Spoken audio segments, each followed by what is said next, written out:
அந்த நாள் கூட பூஜைய செஞ்சுக்கிட்டு இருந்தாங்க காந்தம்மா. இவ்ளோ நல்லபடியா பூஜை செஞ்சுக்கிட்டு இருக்கிற காந்தம்மாவை பார்த்து பக்கத்து வீட்டு வசந்தா வைத்தறிச்சல் பட்டா.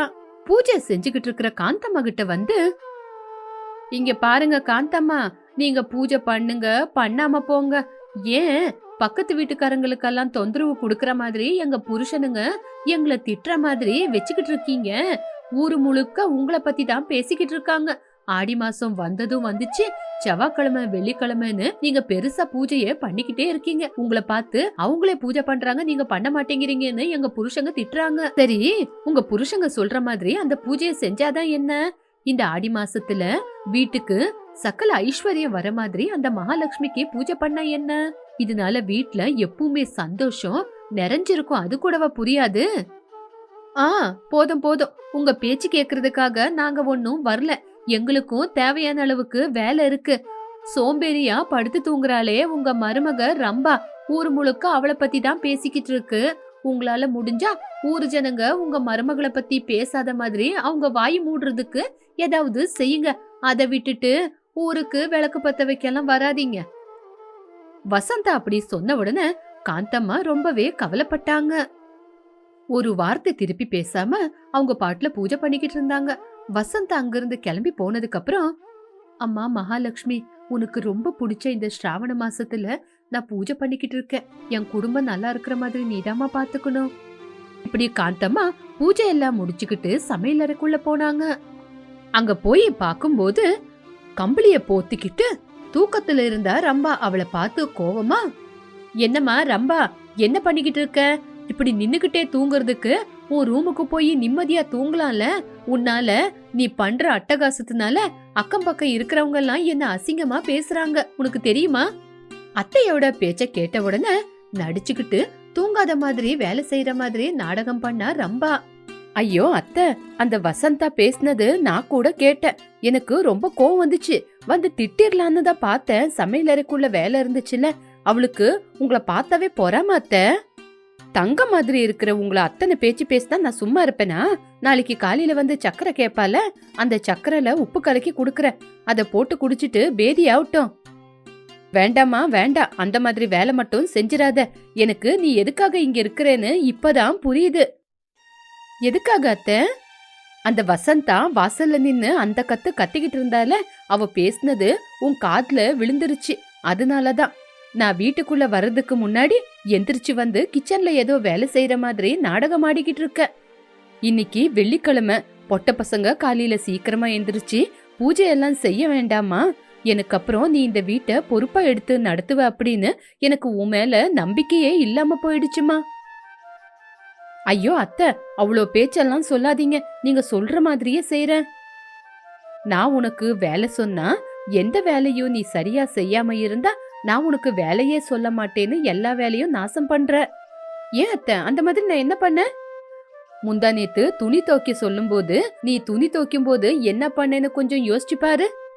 ஆமாங்க அத்தை, துணி சீக்கிரமா காயினோன்னு அப்படி பண்ண. இதே உங்க இடத்துல வேற யாராவது இருந்தா என்ன புகழ்வாங்க. நீங்க மட்டும்தான் எப்ப பார்த்தாலும் தீட்டிக்கிட்டே இருக்கீங்க.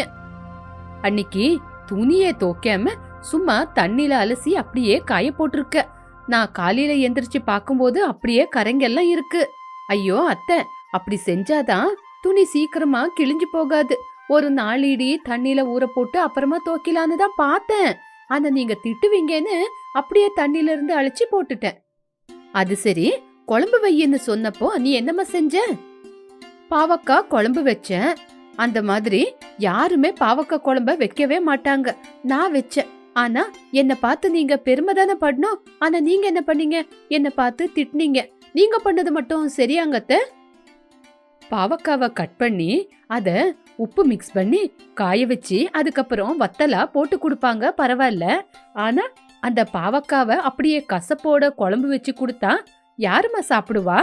யாராவது அப்படி செய்வாங்களா சொல்லு? அன்னையில இருந்து உன்னை குழம்பு வைக்கிறதுக்கே நான் விடுறது இல்ல.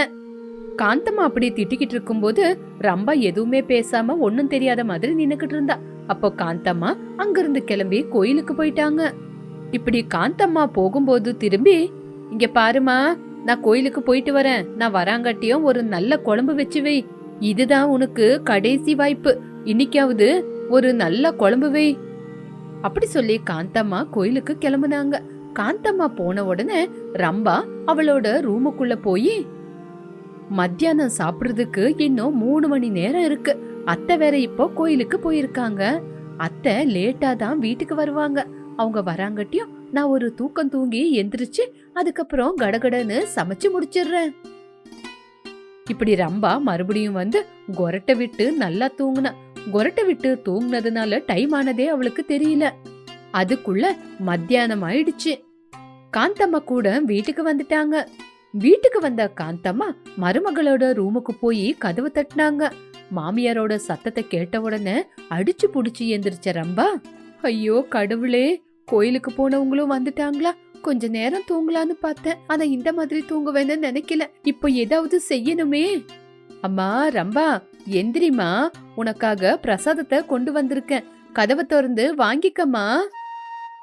ஐயோ, ஏதாவது ஒண்ணு செஞ்சே ஆகணும், இல்லனா அத்தை என்ன திட்டுவாங்க அப்படின்னு குளிச்சு முடிச்சிட்டு வந்த மாதிரி அப்படியே எந்திரிச்சு வெளியே வந்தா.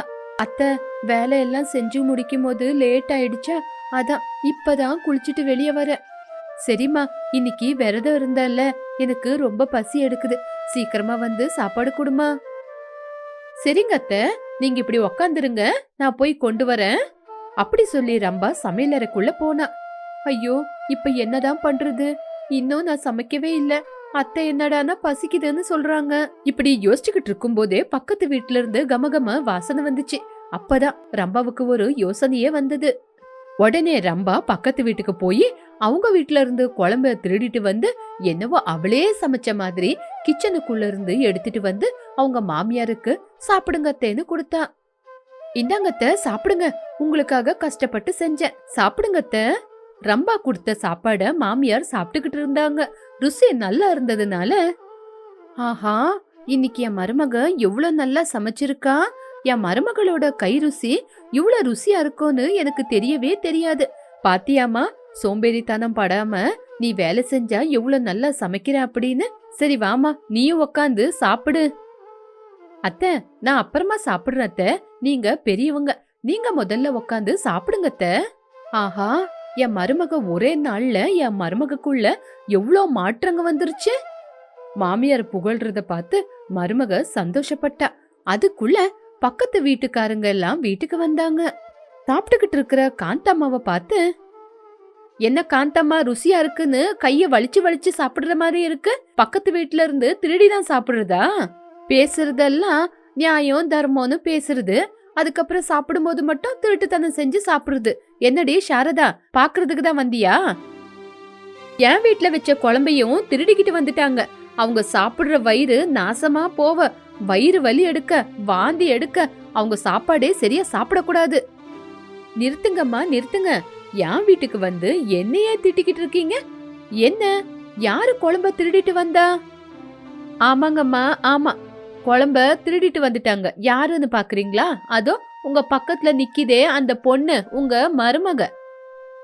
இப்படி குழம்பு செஞ்சு வச்சுட்டு அந்த பக்கம் போயிட்டு வராங்கட்டியும் குழம்பே காணோம்.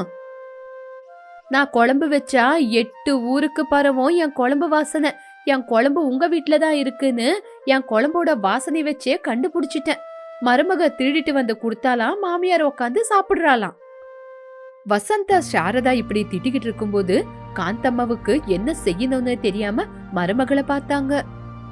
தலகுனிஞ்சு நிக்கிற ரம்பாவை பார்த்து சாரதா கண்ணீரை விட்டுக்கிட்டு வசந்தா சாரதா கால்ல விழுந்து மன்னிப்பு கேட்டாங்க. வசந்தா சாரதாவோட கோவமும் குறைஞ்சு போச்சு. தயவு செஞ்சு என்ன மன்னிச்சிடுங்கம்மா.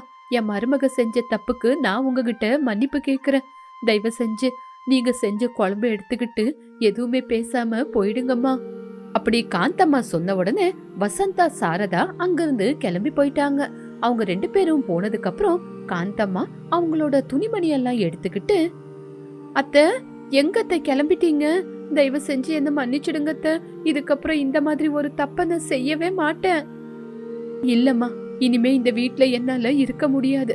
ஒவ்வொரு தடவையும் சாமி கும்பிட கோயிலுக்கு போகும்போது என் மருமகளுக்கு நல்ல புத்தி கொடுங்க, புத்தி கொடுங்கன்னு வேண்டிக்கிட்டு வருவேன்.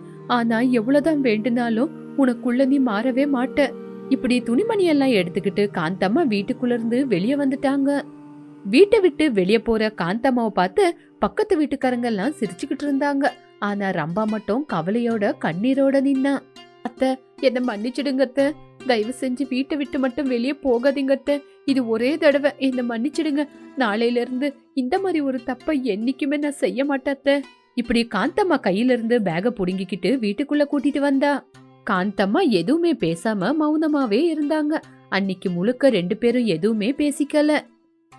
மறுநாள் காலையில காந்தம்மாவோட சீக்கிரமா எந்திரிச்சு ரம்பா சாமி கும்பிட்டுக்கிட்டு இருந்தா. அத பார்த்து காந்தம்மா சந்தோஷப்பட்டாங்க. ரொம்ப சந்தோஷமா, உனக்குள்ள ஆன மாற்றம் எப்பவுமே இதே மாதிரி தான் இருக்கணும். அந்த கடவுள் தான் உன்னை காப்பாத்தணும். அத்த, துணிங்கில அலசி போடுற மாதிரி என் மனசையும் நானு கழுவி விட்டுட்டேன். இதுக்கப்புறம் உங்களுக்கு ஏத்த மருமகளா என்னோட சோம்பேறித்தனத்தை எல்லாம் விட்டுட்டு ரொம்ப நல்லபடியா இருப்பேன். உங்களை நான் ரொம்பவே கஷ்டப்படுத்திட்டேன், என்ன மன்னிச்சிடுங்க. இப்படி மாமியார் கால்ல விழுந்து மன்னிப்பு கேட்டா ரம்பா. அன்னையில இருந்து மாமியார் மருமக காலையில சீக்கிரமா எந்திரிச்சு 2 பேரும் பூஜை செய்ய ஆரம்பிச்சாங்க. ஸ்ராவண மாசத்துல வரமகாலட்சுமி பூஜை செஞ்சு பக்கத்து வீட்டுக்காரங்களுக்கும் பிரசாதத்தை கொடுத்தாங்க. சாரதா, வசந்தா மாமியார் மருமக ஒத்துமையா இருக்கிறத பார்த்து வைத்தறிச்சல் பட்டு போனாங்க. அத பார்த்த காந்தம்மா ரம்பா சிரிச்சுக்கிட்டு இருந்தாங்க. இப்படி சோம்பேறியா இருந்த மருமக ரம்பா அன்னையில இருந்து தன்னோட அத்தைய ரொம்ப பொறுப்பா பாத்துக்கிட்டா. அந்த குடும்பத்துல எந்த ஒரு பிரச்சனை வராம பார்த்து பத்திரமா இருந்துகிட்டு வீட்டுக்குள்ள அந்த பக்கம் இந்த பக்கம் நடந்துகிட்டு இருந்தாங்க. அதுக்குள்ள காந்தம்மாவோட பெரிய மருமகளான லாவண்யா பக்கோடாவை கொண்டு வந்தா. அத்தை, இந்தாங்க வாங்கிக்கிங்க. இந்த கொற்ற மழையில சுட சுட பக்கோடாவை சாப்பிட்டா ரொம்ப நல்லா இருக்கும். என்னவோ இந்த பாலான மழை இப்பதான் பெய்யணுமா, நான் கோயிலுக்கு போயிட்டு வரலான்னு பார்த்தேன். அதுக்குள்ள மழை வந்துருச்சு. அத்தை, சாமி கும்பிடணும், கோயிலே போய் கும்பிடணும்னு ஒண்ணு இல்லத்த. நம்ம பணக்காரங்க, இதோ நம்ம வீட்டுல கூட நம்ம சாமி கும்பிட்டுட்டு போயிடலாம். அந்த கடவுள் தரிசனத்தை கூட நம்ம காசு கொடுத்துதான் பாக்குறோம். நம்மளுக்கு தேவைன்னா அந்த கடவுளை வீட்டுக்கு கொண்டு வந்து பார்க்க வேண்டியதுதான். அதுக்கு போய் கவலைப்பட்டா எப்படிங்க அத்தை? இந்தாங்க, இந்த பக்கோடாவை சாப்பிடுங்க. ஆமாமா, உண்மைதான். நீ சொல்றது உண்மையாவே இருக்கலாம். நான் தான் ஒரு பைத்தியக்காரி, எதுவுமே புரியாம பேசிக்கிட்டு இருக்கேன். சரிங்க அத்தை, வாங்க இப்படி உக்காந்து சாப்பிடுங்க. இப்படி லாவண்யா சொன்ன உடனே காந்தம்மா வந்து உக்காந்துக்கிட்டாங்க. இருந்தாலும் இடுப்பு வலியால அவங்களால உக்கார முடியல. அத கவனிச்ச லாவண்யா, என்னத்த அவ்வளோ கஷ்டப்பட்டுக்கிட்டு இருக்கீங்க? ஆமா, என்னாச்சத்த? அதெல்லாம் ஒண்ணு இல்லம்மா, இடுப்பு வலி மூட்டு வலிமா. இந்த மூட்டு வலி இருக்கிறதுனால எனக்கு உக்காரது கூட ரொம்ப கஷ்டமா இருக்கு. இப்பெல்லாம் இந்த கால் வலி அதிகமாயிடுச்சு. ஏத்த, அதான் உங்க சின்ன மருமக ராதா இருக்கிறால, அவகிட்ட கொஞ்சம் சொல்லி அமுக்கிக்கலால, எதுக்காக இப்படி கஷ்டப்பட்டுக்கிட்டு இருக்கீங்க? நல்ல நேரத்துக்கு ஞாபகப்படுத்தினேம்மா. ராதா, ராதா, கூப்பிட்டா வர முடியாதா? சீக்கிரமா வா. இப்படி சமையல் அறையில நின்னுக்கிட்டு சமையல் செஞ்சுக்கிட்டு இருக்கிற ராதா அத்தையோட சத்தம் கேட்ட உடனே, என்னத்த கூப்பிட்டீங்க? காலு ரொம்ப வலி எடுக்குது, கொஞ்சம் பிடிச்சு விடுறியாமா? அத்தை, அடுப்புல குழம்பு இருக்குத்த, அது ஆன உடனே வந்து பிடிச்சு விடுறேன் அப்படின்னு சொன்ன உடனே அத பார்த்த லாவண்யாவுக்கு ரொம்ப கோவம் வந்தது. ராதா மேல கோவத்தோட, என்ன குழம்பு இருக்க அடுப்புலன்னு சாக்கு போக்கு சொல்லி வேலையில இருந்து தப்பிச்சுக்கலான்னு பாக்குறியா? அவங்கள யாருன்னு நினைச்ச? இந்த வீட்டோட முதலாளி அம்மா. அவங்களுக்கு வேலை செஞ்சு கொடுக்க உனக்கு கஷ்டமா இருக்கா இல்ல வெக்கமா இருக்கா? நான் ஒன்னும் திமிரு காட்டல. யாரு திமிரு காட்டுறான்னு எல்லாருக்குமே தெரியும். நான் ஒன்னும் ஸ்பெஷலா சொல்ல வேண்டிய அவசியம் இல்ல. என்னடி வாய் நீளுது? கொஞ்சம் வாயை அடக்கி பேசுடி. அத்தை, பாத்தீங்களா, அவ அவ்வளோ தூரம் பேசிக்கிட்டு இருக்க, நீங்க சும்மா உக்காந்துருக்கீங்க. லாவண்யா அப்படி சொன்ன உடனே காந்தம்மா கோவத்தோட, போதும், வாய மூடுமா. நீ இந்த வீட்டுக்கு மருமகளா வந்தவ. எந்த நிலைமையில வந்தேன்னு தெரியுமா? வரும்போது வரதட்சணை எதுவுமே கொண்டு வரல. நீ ஒரு ஏழை குடும்பத்துல இருந்து வந்திருக்க, அது ஞாபகத்துல வச்சுக்கோ. அதிகமா வாய் திறந்து பேசாத. இப்படி காந்தம்மா சொன்ன உடனே ராதா கண்ணீர் விட்டா. இப்படி கண்ணீர் விட்டுக்கிட்டே ராதாமா உட்கார்ந்து போது காலமிக்கி விட்டா. இத பார்த்த லாவண்யாவுக்கு உள்ளுக்குள்ள சந்தோஷமா இருந்துச்சு. அவ சிரிச்சுக்கிட்டே இருந்தா. தீஞ்சு போன நாத்த வர மாதிரி இருக்கு, சீக்கிரமா போய் சமைச்சு எடுத்துக்கமா. காந்தம்மா அப்படி சொன்ன உடனே ராதா சமையல் வேலைய செய்ய போனா. இப்படி மத்தியானமாச்சு. காந்தம்மா லாவண்யா 2 பேரும் சாப்பிட உக்காந்தாங்க. என்ன ராதா, இன்னைக்கு சமையல் கொஞ்சம் புதுசா இருக்கிற மாதிரி இருக்கு? ஆமாங்கத்த, தீஞ்சு போன சமையல் இன்னும் எப்படி இருக்கும்? இந்த பொண்ணு செய்யற சமையல் கொஞ்சம் கூட நல்லாவே இருக்காதத்த, தீஞ்சு போய் தான் இருக்கும். அப்புறம் இவ்வளவு நாள் சாப்பிட்டியே, அப்ப உனக்கு இதெல்லாம் தெரியலையா? இங்க பாருமா ராதா, கொஞ்சம் பார்த்து பேசுமா. என்ன இந்த வீட்ல ஒரு புழு பூச்சி பாக்குற மாதிரி பாக்குறீங்க? நான் வரதட்சணை எதுவுமே கொண்டு வரலன்னு தானே என்ன இவ்ளோ கேவலப்படுத்தி பாக்குறீங்க? அவ கூட உங்க மருமக தானே, எங்க அவளை கூப்பிட்டு கால் அமுக்க சொல்லுங்க பாக்கலாம். இல்ல என்னைக்காச்சும் உங்களுக்கு சமைச்சாச்சு போட்டிருப்பாளா? ஏத்த இந்த வீட்ல மட்டும் இப்படி நடக்குது? ஏதாவது ஒரு மரத்துக்கு அடியிலயும் வாழ்க்கை நடத்திக்கலான்னு யோசிக்கிறேன். இப்படி ராதா கண்ணீர் விட்டுக்கிட்டு அழுந்துகிட்டே பேசும்போது மழை ஜோர வந்துகிட்டு இருந்தது.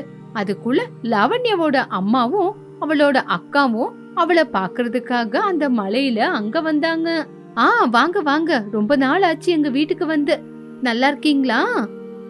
அண்ணி, நாங்க நல்லா இருக்கோம். தோ இந்த வழியா போய்கிட்டு இருந்தோமா, அந்த நேரம் பார்த்து மழை வந்ததா, சரி எங்க லாவண்யாவை ஒரு தடவை பார்த்து பேசிட்டு அப்படியே உங்களெல்லாம் பார்த்து பேசிட்டு போலான்னு வந்தோம். அம்மா, என்னம்மா இவ்ளோ மெலிசா இருக்கீங்க? சாப்பிடுறீங்களா இல்லீங்களா? அக்கா, உங்க வீட்டுக்கு வந்தா குடிக்க தண்ணி கூட குடுக்க மாட்டீங்களா? ஐயோ இருங்க, மறந்துட்டேன். இங்க பாருங்க அத்தை, குடிக்க கொஞ்சம் தண்ணி கொண்டு வர சொல்லுங்க. லாவண்யா மாமியாருக்கே வேலை சொன்னதுனால அவங்கள கொஞ்சம் கவலைப்பட்டாங்க. இருந்தாலும் எதுவுமே சொல்ல போல. ராதா, கொஞ்சம் பச்சை தண்ணி கொண்டு வா. அத்தை, வீட்டுக்கு எங்க அம்மாவும் தங்கச்சியும் வந்திருக்காங்கல்ல, அவங்களுக்காக சிக்கன், மட்டன், அதே மாதிரி சுட சுட சிக்கன் பக்கோடா, பஜ்ஜி, போண்டான்னு எல்லாமே வாங்கிட்டு வந்து குடுக்கணும். சரி சரி, எடுத்துட்டு வர சொல்றேம்மா. இப்படி காந்தம்மா தன்னோட பெரிய மருமகளோட வார்த்தையை கேட்டு சமையலறைக்கு வந்து சின்ன மருமகிட்ட அதெல்லாமே செய்ய சொல்லி போனாங்க. இப்படி காந்தம்மா சொன்ன உடனே சின்ன மருமக எல்லா சமையலையும் செஞ்சு முடிச்சிட்டா. இப்படி 4 பேரும் உக்காந்து டைனிங் டேபிள்ல சாப்பிட்டுக்கிட்டு இருந்தாங்க. அக்கா, உங்க வீட்டு வேலைக்காரி ரொம்ப நல்லா சமைச்சிருக்கா அக்கா. ஏய், அது அவங்க வீட்டு மருமகடி, வேலைக்காரி இல்ல, இவங்களோட சின்ன மருமக ராதா. ஐயோ அம்மா, அவளுக்கு தெரியாதுல்லம்மா, தெரியாம தான் சொல்லிருக்கா. இருந்தாலும் நல்லா யோசிச்சுதான் சொல்லிருக்கா. லாவண்யா ராதாவை அப்படி அவமானப்படுத்திக்கிட்டு இருக்கும்போது காந்தம்மா கூட அங்கதான் உக்காந்துகிட்டு இருந்தாங்க. அவ்வளோ கேவலமா பேசுறான்னு எதுவுமே சொல்லல. இன்னொரு பக்கம் ராதா ரொம்ப கஷ்டப்பட்டுக்கிட்டே கேட்டுக்கிட்டு இருந்தா. ஏமா வாமா, என்ன பண்ற? இந்த குழம்பு கொஞ்சம் ஊத்து. அம்மா ராதா, வாமா இந்த குழம்பு கொஞ்சம் ஊத்து அப்படின்னு காந்தம்மா சொன்ன உடனே அவளுக்கு எதுவுமே செய்ய முடியாம கவலையோட அங்க வந்து எல்லாருக்குமே போட்டா. அதுக்கப்புறம் அங்க யாரோ கூப்பிடுற மாதிரி கேட்டது. சின்ன மருமக எல்லாருக்குமே பரிமாறிக்கிட்டு இருக்கிறதுனால வெளியே போனாங்க. வெளியே போய் பார்த்தா வெளியே ராதாவோட அப்பா அம்மா 2 பேரும் வந்திருந்தத பார்த்து ரொம்பவே கோவப்பட்டாங்க. என்ன இவ்வளவு தூரம் வந்திருக்கீங்க? உங்க பொண்ணை பார்க்க வந்தீங்களா? அது இல்லங்கம்மா, இருக்கிறது ஒரு வீடு, அந்த வீடு கூட மழைக்கு அடிச்சுக்கிட்டு போயிடுச்சு. குடும்பம் முழுதும் ரோட்ல தான் இருக்கு. என்ன பண்றதுன்னு தெரியாம இப்படி ராதா வீட்டுக்கு வந்தோம். எங்கேயாவது எங்களுக்கு ஏதாவது உதவி கிடைக்குமா அப்படின்னு வந்தோம். இப்படி ரங்கா அவங்களோட கஷ்டத்தை சொல்லிக்கிட்டு இருந்தாரு. அவங்களோட கண்ணீரை கூட பார்க்காம காந்தம்மா உள்ளுக்குள்ள பெரிய மருமகளோட அக்காவும் அம்மாவும் இருக்கிறாங்க அப்படின்னு அவங்கள உள்ள விடாம வெளியவே நிக்க வச்சு பேசிக்கிட்டு இருந்தாங்க. எங்க இந்த கொற்ற மலையில என் வீட்டுக்கு தான் வரணுமா? ஏதாவது மரத்துக்கடியில எங்கேயாவது போய் நின்னுகிட்டு இருக்கலாம்ல? உங்களுக்கு இங்க வர்றதுக்கு வெக்கமா இல்லையா? அன்னைக்கு உங்களுக்கு எந்த செலவும் ஆகாத மாதிரி உங்க பொண்ண ₹1 செலவுக்கு கூட கொடுக்காம கல்யாணம் பண்ணி சந்தோஷமா அனுப்பி வச்சிட்டீங்க. அது இல்லங்கம்மா, இப்படி மழை கொட்டிக்கிட்டே இருக்கும்போது நாங்க எங்கம்மா போறது? நீங்க எங்களுக்கு சாப்பாடு கொடுக்கறது வேண்டாம். நாங்க இங்கேயே ஒரு மூலையில தண்ணிய குடிச்சிட்டு சுருண்டடிச்சு படுத்துக்கிறோம். தயவு செஞ்சு எங்க ராதாவை கொஞ்சம் கூப்பிடுங்கம்மா. தயவு செஞ்சு இருக்கிறதுக்கு எங்கேயாவது இன்னைக்கு ஒரு நாள் இடம் கொடுங்க. ராதாவை கூப்பிடுங்க. ஏன், எதுக்கு ராதா எதுக்கு வரணும்? ராதா கிட்ட சொல்லி இந்த வீட்லயே இருக்கலான்னு பாக்குறீங்களா? அதெல்லாம் முடியாது. இப்படி வீட்டுக்கு வந்தவங்கள திட்டி அங்கிருந்து காந்தம்மா அவங்கள அமிச்சிடலாம் அப்படின்னு பாத்துக்கிட்டு இருந்தாங்க. அதுக்குள்ள அங்க ராதா வந்தா. தன்னோட அப்பா அம்மாவை பார்த்து சந்தோஷப்பட்டா. அப்பா அம்மா, எப்படி இருக்கீங்க? நல்லா இருக்கீங்களா? எப்ப வந்தீங்க? என்ன வந்தவங்க வெளியவே நின்னு பேசிக்கிட்டு இருக்கீங்க? மழை வேற கொட்டிக்கிட்டு இருக்கு. வீட்டுக்குள்ள வந்து பேசலாம்ல? அம்மா ராதா, எங்களை மன்னிச்சிடுமா. இந்த மழைக்கு நம்ம வீடு இடிஞ்சு விழுந்து போச்சு. எங்க போறதுன்னே தெரியல.